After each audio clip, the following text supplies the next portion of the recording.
Hi, I am Marco. And I'm Delilah. This year, Moffet's fourth grade classes took part in the PICO Energizing Education's Program Innovation Challenge. To do so, we looked at the effects of global warming on our community.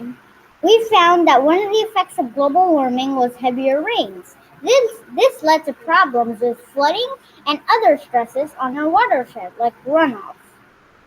In our podcast club, our teammates interviewed Ranger Kelly of John Heights at Tenacom. We asked what things we could do to help maintain a healthy watershed. After the interview, we decided that runoff was our major issue. To see how our school was affected and how we could innovate solutions, we performed the watershed audit. We looked at where water would run into our yard and if it would come out.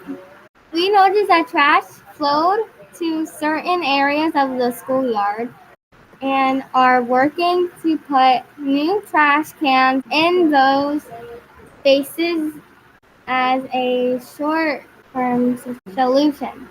In our watershed audit, we also looked at our local wildlife and noticed areas with less green space had more runoff issues, like puddles and trash built up. We are working with our family school organization, our teachers, and school grants department to design and build more green space at the far side of our schoolyard, where the most water runs off happen.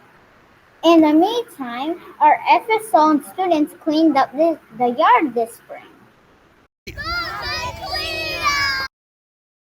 In our classroom, as a design challenge, we designed Lego street sweepers to clean the yard. That was the build-up for a big project. In teams, we built river cleaning boats. We used materials wisely and as everything had a price and we did not want to be wasteful. Our classmates worked together and designed, built, and tested river cleaning boats. Our goal was to design boats that could someday keep our rivers clean of runoff and other pollutants. The lowest cost boat that cleaned the river best is our winning design. The school year isn't over, so we may take another shot at redesigning our best boats to improve our boats. Thank you for watching our presentation. Bye. See ya!